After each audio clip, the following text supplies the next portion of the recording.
Hey, what's up, guys? In today's video, we're going to be talking about my episode review of Season 6, Episode 8, entitled No One on Game of Thrones. So let's go into this. All right, let's start off at the beginning. We'll talk about the Hound for this portion. Now, the Hound scenes were they were all right. They were all right in this episode. So essentially, where we left off last, the Rogue Brotherhood without banners, they pulled up to the Hound's village or whatever. They murk all his people, and then the Hound. We leave off on him picking up the axe, dude. Picking up the axe, and he's going on hunt. He's going hunting for these brothers, man. So we leave off on that. We continue, and he pulls up on the Rogue Brotherhood without banners camp, and he axe in hand. He goes Friday the 13th part. Fuck. 3 on their asses, dude. He legit simulated some of the kills from that movie. It was pretty awesome. It was pretty dope seeing that. It wasn't the exact 3 people or 3 rogue brotherhood. It's such a long name. 3 brotherhood members that actually attacked his village. It was like a splinter cell of that rogue division, like their encampment or whatever. So the rogue, or the Hound, he pulls up to their camp, and he's smashing. Not like that, but he's going crazy. He's going buck wild. And then he he interrogates one of the bald member of that party or whatever. He's like, "Yo, where's the people at? Or where's the 3 dudes?" And then the dude obviously doesn't tell him. So then that's where we leave off on the Hound for that portion. He goes and tries to find those people. Now, continuing on, I'm kind of like splitting this or like looping together all the pieces of the characters in the episode, so it makes more sense like that. But anyways, so the Hound, he goes and he finds the 3 Rogue Brotherhood without banners members that murked his village. They're hanging from a tree because the actual Brotherhood without banners, including Barrick, the one dude that comes back from the dead, and Thoros of Mir, the guy, he kind of has like my hairstyle, but his hairline is like all the way back here. So the Hound finds those people, and Barrick kind of, dude, he cucks the Hound out of getting revenge for those 3 people murking his village. It was really disappointing to see because it's like, yeah, we just went from seeing that cool like fight scene of him going ape shit in the camp with the axe or whatever to now Barrick's like, oh, I'll just let you have 2 of these people, and then I won't let you do stuff to them or whatever, things that the Hound wants to do.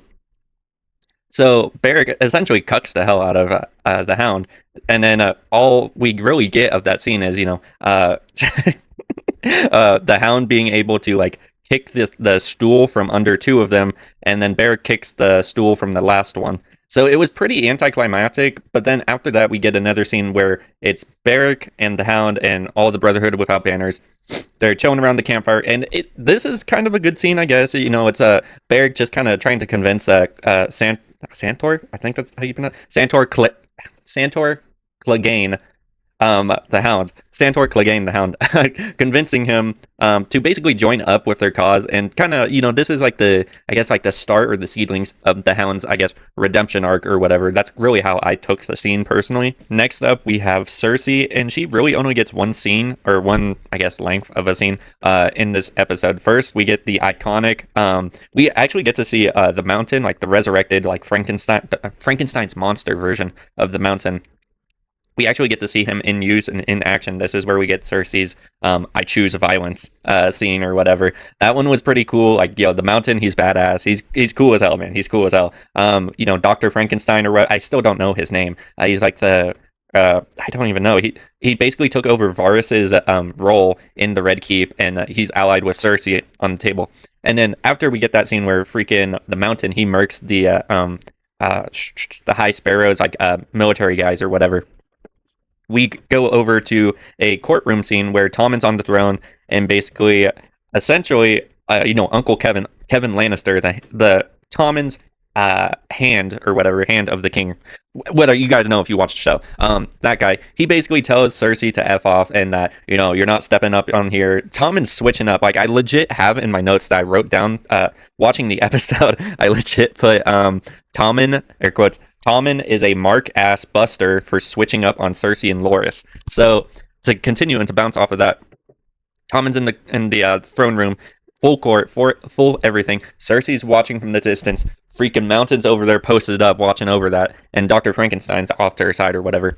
And essentially, Tommen decrees that he is banning and outlawing trial by combat. So essentially, Loras and Cersei can't use essentially the trial by combat as a get out of jail free card. So they have to actually go through the High Sparrow's like trial or like repentance or whatever. I'm really not sure what that all entails, like per se, but it was definitely an interesting scene to witness that, you know, they're banning that, and that's like legit 2 times. That's what Tyrion used to get out of trouble, was or I guess he didn't really get out of it the second time, but that's what Tyrion used to, you know, get out of trouble, was decreeing trial by combat. And then, you know, he chooses Bronn, he chooses Oberyn, but now Cersei and Loras, they can't do that, so they just have to face the trial, as far as we know. But with that whole like scene, it's just like, it's kind of aggravating. It's like, bro, like, what is Tommen doing, bro? Like, Tommen is like he's selling Cersei so hard in the show, because it's like, dude, Cersei legit gave everything for you, and you're treating her like this, like, bro. like the freaking like ones and the zeros, they don't add up on this one, man. But that was really just a short scene overall in the entire episode that we got with Cersei. And then there was a little bit at the end, which I didn't really understand. So Dr. Frankenstein's talking to Cersei, and he's like, so, you know, Varys's little birds, they told me something big, and then fade to black, of course. So I don't really know what he's talking about in that scene necessarily. I will know once I watch the next episode and then make a review on it. So I will get to that. So in this portion, we're going to be talking about Brienne of Tarth / Jaime Lannister's portion of the episode, where it is the air quotes siege of River Run. And oh my god, bro, this was painful to get through. It was very anticlimactic. So let's start off at the beginning. So Brienne of Tarth and Podrick, they roll up to Jaime Lannister's encampment outside of River Run, which Jaime Lannister is trying to take River Run over and give it to Walder Frey, House of Frey. But River Run is currently occupied by Blackfish, which is like the old guy or whatever. I'll put a picture somewhere. He is from House of Tully, and he's not budging. He's super stubborn on the fact he's not budging.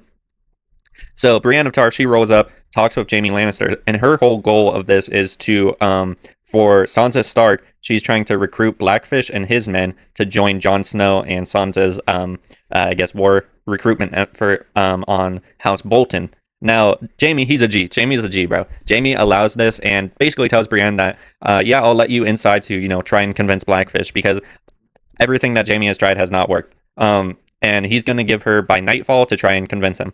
Now, when Brienne goes over to River Run to try and talk with Blackfish, he's not bugging. He's bugging, but he's not budging. He's not budging on that fact. He's not going to help or whatever.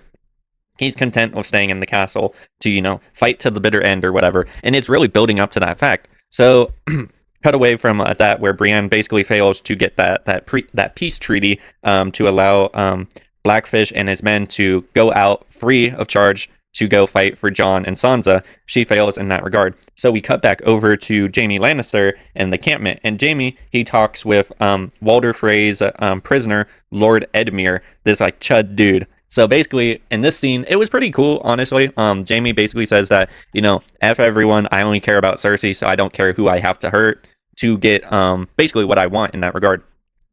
So a plan devises in Jaime Lannister's head. Now, this is an important fact that I didn't even know until after the fact, you know, I saw it. So Lord Edmure, he is actually the rightful lord of Castle River Run, not Blackfish. Blackfish is just acting commander or whatever.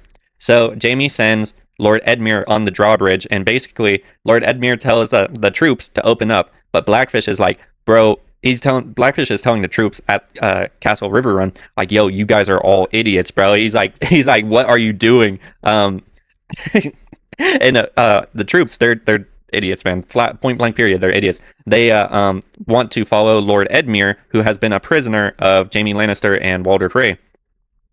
So they ignore Blackfish's order for standing down or for not opening the drawbridge. They choose to open the drawbridge for Lord Edmure. Lord Edmure walks up and he basically tells all the troops, like, yo, like, the BP is real. It's over, dude. And he tells all his troops to lay down your arms and give up the castle. And that's basically it. And they follow through with that. And then you see off in the background, Blackfish is just giving this dark skin stare, bro. He's just like, brother, ready. He's dealt with that. And so Jaime Lannister's troops, they roll in, and it shows all of the House Tully guards or whatever that were in River Run. They give up their weapons like Lord Edmure asked them to, and they walk out peacefully. no bloodshed or whatever. So then, officially, the Castle River Run is taken over and given back to Walder Frey / the Lannisters. And then we cut over to Brienne of Tarth, Podrick, and Blackfish. Blackfish is basically telling them, yo, hop on this boat, escape out of here. There doesn't need to be any more bloodshed. Brienne's just trying to convince him, like, one more time, like, yo, this is a losing cause, man. Just join up with us. Like, I'll be chill, bro. It will just be chill, bro. And then Blackfish is like, yo, he's standing on business, dude. He's like, nah. He's like, I live and die by I live and die by the sword. So he takes up arms to go and defend the castle, even though it's basically like a dead cause or whatever. There's no point. So Podrick and Brienne, they row out of there quick as can be. And then we hear off in the distance that Blackfish is like fighting Jaime Lannister's men. And I won't forgive the showrunners for this, bro. They don't show you a fight scene. They don't show anything. It's just a cut to black. I don't know why they did that. It is just complete, like, lunacy too. Like, it's just so anticlimactic and lame. So after that, one of Jaime Lannister's men says, we found the Blackfish, and Jaime Lannister's like, he's like, good, send him up to me. And then Jaime Lannister's men is like, yeah, no, he died in combat or whatever. And we don't get to see that. We don't get to see that. So after that, Jaime's like looking off in the distance or whatever, and then he sees Brienne and he sees Podrick rowing away off in the distance. And Jaime's a real one. Jaime just raises up the hand, and he's basically like waving goodbye to freaking Brienne. Brienne waves back, and I think that just kind of like develops their air quotes relationship a bit more, of showing Brienne that Jaime is this like kind dude, like he's chill like that or whatever. But the whole air quotes siege of River Run was so lame and so anticlimactic. It's like, dude, that's just like a boring way of doing that scene, personally. All right, next up we have Tyrion Lannister scene in Meereen. So with this one, it's kind of shorter, so we'll kind of get through it a little bit quicker. So the background context is that Tyrion made a deal with the masters of the other people in, I think it's called Easteros or whatever. He made a deal with them that they can, I can't say it on YouTube, obviously, but he made a deal that they can keep the people, or he can keep the, for 7 years, but after 7 years, they have to give up and completely abolish it. So Tyrion makes that deal to the dislike of, I believe her name is like Missandei or whatever. Daenerys' translator and Grey Worm. They don't rock with that decision that Tyrion made. They think it's a bad call or whatever. So Tyrion, we see him go off to the docks to say goodbye to Varys. Varys goes by or leaves, but we see off in the distance a bunch of ships from the Masters. They come and they attack Meereen to try and take their back. And well, hold up.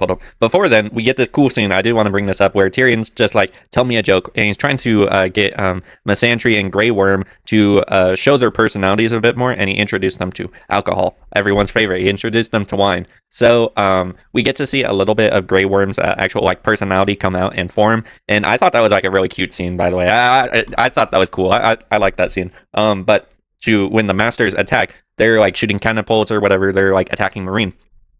And Tyrion's basically just like, yeah, I effed up. I'll listen to whatever you have to say, Grey Worm. So Grey Worm kind of takes over, and then Missandei's just like, oh, dude, this is lame or whatever. Or not lame, but Missandei's just like, bro, this dude sold us or whatever. Tyrion doesn't know what he's doing. So they're in the like, I guess the war room of the pyramid of Meereen, and they're trying to discuss like what do we do or whatever. They hear like some like thud on the roof of the pyramid and like shakes the foundation or whatever. So they all like arm themselves. They're like, what the heck is that? They open up the door, and we get Daenerys' return from when I can't even remember like how she disappeared or whatever. But her dragon or whatever, I don't know if that's how you pronounce his name. He brought her back, and now she is back in Meereen. And end scene. That was all we got for that episode of Daenerys' side plot and Tyrion. So lastly, we have Arya Stark's portion of the episode. So it starts out with Arya Stark reference, preference, whatever the heck.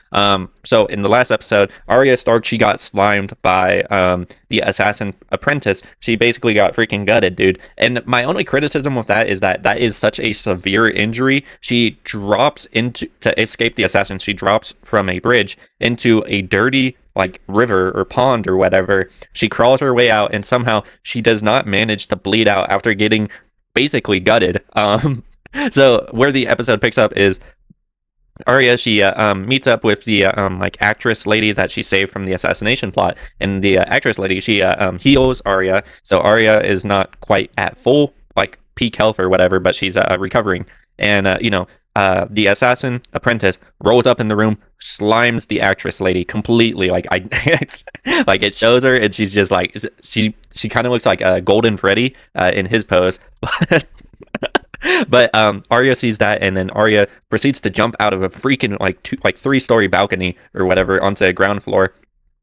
And then the assassin apprentice, the chase ensues. Now, what I put in my notes right there was that the entire time I was thinking about this is basically a United Kingdom, a UK simulator, because this assassin apprentice is chasing Arya with a dagger, trying to murk her or whatever. And it's it's almost like a Looney Tunes like Scooby Doo chase scene where she's like running all through the Bravosian streets, and Arya, she's like trying to give her the slip or whatever. And then one thing that I did notice is that Arya, she like jumps through a street and she knocks over a bunch of produce, and the camera pans in on a bucket of oranges. So I did pick up on that. That was a little nice reference to the Godfather movies, I believe. So I did pick up on that. So bravo Vince or whatever. That's for Breaking Bad, but whatever.